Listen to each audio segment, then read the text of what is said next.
So, ladies and gentlemen, boys and girls, your boy Stan back with another incredible video. Got the one I leave behind me. I'm gonna finish the Corsa video, so the Corsa video will come out before this video. But if you haven't watched the Corsa video, go check that out. That's what I was getting at. But I gotta finish that video today. But I'm gonna film both of these on the same day, so should get some good uploads coming up. If you can't tell by the title of this video, I'm putting the QA1 shocks on my 2002 Silverado. So there she is. I got a little ahead of myself because when I get started on projects, I just tear into them. So I already got the wheels and tires, or the whole setup, off so I can get to the shock. I forgot that I even had these Bilstein Performance Street shocks on the truck. So when I lowered the truck, did the springs, put the shocks on there, because before those shocks were on, I think the truck still had its original shocks. And this was years ago when all this stuff happened, but I was just thinking, I got the QA1 shocks. I got QA1 adjustable shocks in the back of the truck already, and I'll actually get under there and show you. Oh man, getting old. Alright, so I got the QA1 adjustable shocks back here in the back already. These have been on for a year, 2 years almost, maybe. Doing wonders. Haven't had a problem out of them. Got them dialed in pretty well. If I use these, plus I have the Caltrack traction bar system on this truck. If I wanted to do some real racing, I'm sure those two components would do me good. People always ask on this truck, do I have a frame notch? I'm sure you can see under there underneath a little bit, that frame is not notched. Hasn't been touched. Now I got a 2-inch drop spring, and then I got hangers and shackles in the back. So the 2-4 drop on this truck. No frame notch. I will say, before, I did have problems with the rear end differential hitting the frame. That's another reason why I did QA1 on the back, because I needed to stop the compression from being so fast. If you get the two-way adjustable, you can adjust compression in rebound, because it does ride a little stiff. But I put the Caltracks on the rear. I can turn the stiffness down a little bit, and the Caltracks keep the rear end from traveling so much and hopping around. That's what they're basically wheel hop system for trucks and everything else that Caltrack makes. But anyway, before, even with the QA1s, it would barely touch the frame. But now, like I said, I've softened the QA1s up, put Caltracks on it, and the truck hasn't hit the frame once since I did that. Not once, which is really incredible. And when I say not once, I mean there's been some situations where there's a bump that I go over just about every day where it hit the frame almost every single time, and now it hasn't done it once. And that bump was guaranteed to hit the frame. Every other one, you never know, but not that one.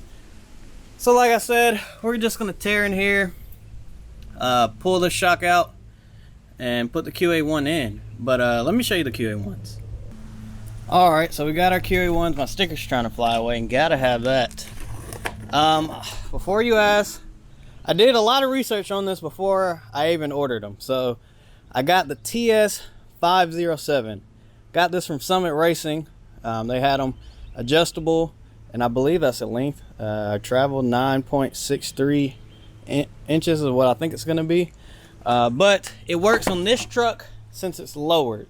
Like I said, this truck has a 2-inch lowering on the front, so you can't get like just the direct replacements for stock ride height. You got to get, they're almost like Camaro F-body.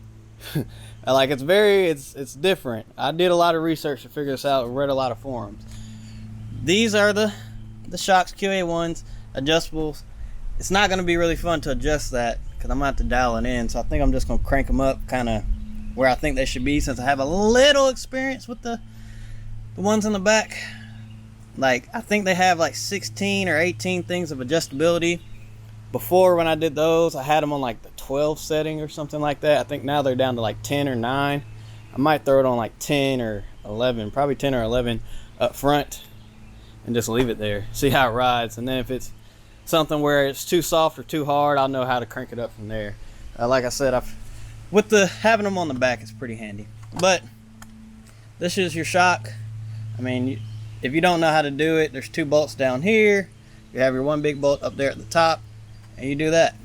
But I'm gonna go ahead and take this one out, and then I'll probably come back and we'll slap this one in. Hopefully it works. Like I said, I did my research, but you never know till you try.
Alright, so sorry if that time lapse was kind of sloppy, but I got the QA1 in.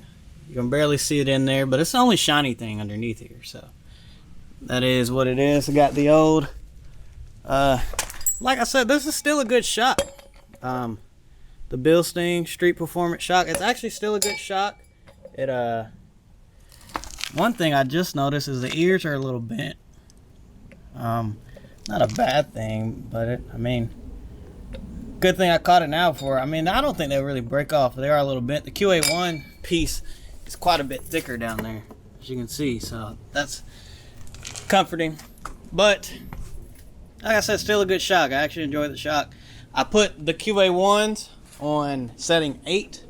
Read the instructions, and it says, let's see here. It's on here. We got firm riding handling is 6 through 12. Nice riding handling is 0 through 6. I guess you could say I like a firm ride and some handling. 1 LE. So I figured I'd put it on there. I was gonna go to like 10 because I knew that's where I had the rear end at, but the rear end was a different situation. I wanted to get a little bit closer to 6, so like 8's in the middle. It's a happy medium for me. So I'm gonna slap the other side on. I'll do that. No reason to really film it. There's nothing to really go over here. I used original hardware. They come with this little bolt but you'd have to modify the lower controlling arm to make it work, and I'm not doing that. So I use the regular hardware for the ears, kind of like what's down there. Use regular hardware for that. The bushings and everything work good. So I'm gonna go, like I said, finish up the other side, put the wheels back on, and I think I'll be done with the truck for today. I do have the Mishimoto catch can that I got to finish hooking up, but that's going to take a little bit of a project to do. So I'm not really going to stress it right now, but I really need to switch out my catch can. Not Mishimoto, Mighty Mouse. I have a Mishimoto on there now, but I need to switch to the Mighty Mouse. I'll just show you guys. That'll probably be the next video. There's actually some things I still have to do to the car as well. Don't mind the truck's very dirty, so don't judge me. As well as, I haven't even told you guys this. Like I said, got the Mighty Mouse catch can installed, not hooked up, and this this Mishimoto one's getting its butt kicked over here. So, but like I told you guys, I need to clean up this wiring. That's what I'll do too before the day is over with. But I installed dual electric fans with a big radiator on the truck. I'll Probably make a little quick talking video on that. Needed that big time, and I'll explain in that video. So if you want to check that out, subscribe to the channel, see why I had to throw that in. But let me finish this side up and we'll be done. Alright guys, so after all that work, I never recorded an outro, and I just realized it while I'm editing the video. So basically, like I was trying to say in the video, you install these QA1s just like any other normal shock for your 02 or 2000 to whatever year Silverado. It's not anything different. The biggest thing is you got to get the right part number, so make sure you see that in my video to know what the part number is. But other than that, it's fairly simple. A great ride. I can't really say I feel that much of a difference on the truck now, but it's good to know I have some high quality shocks underneath the truck. So I appreciate you guys for watching. Make sure you give this video a thumbs up, subscribe, drop comments. I will answer any questions in the comments. Everybody have a great day.